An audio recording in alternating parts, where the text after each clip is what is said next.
Okay, so this is problem 1.7.81.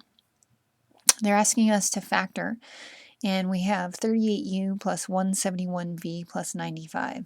So when you're factoring, we're going to cover factoring in chapter 5 of this class, and so that we're just looking at the basics in the beginning part of this course of factoring.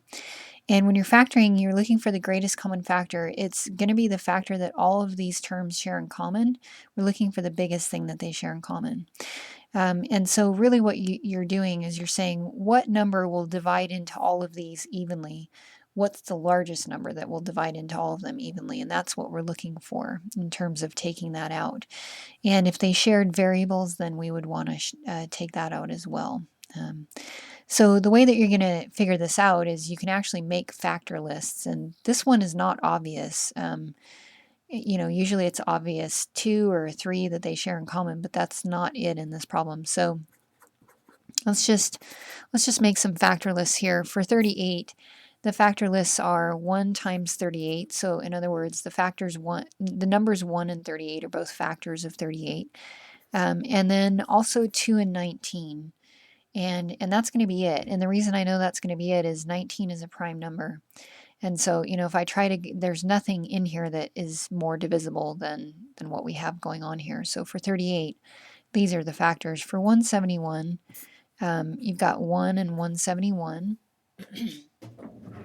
And you can try 2, but 2 into 171 won't go. It's not even. 171 will be divisible by 3, and I'm just going to use my calculator.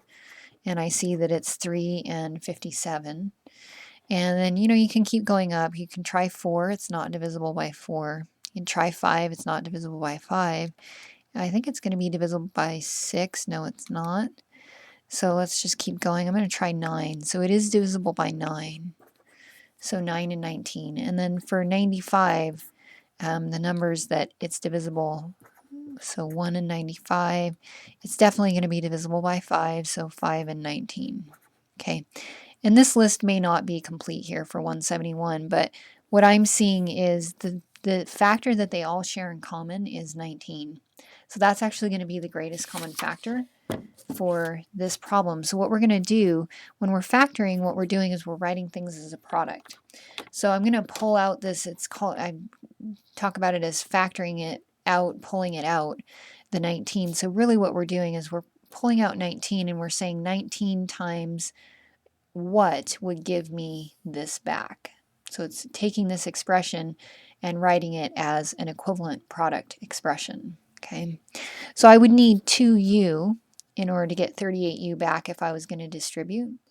And then 19 times what would give me 171? Well, I can see right there it would be 9.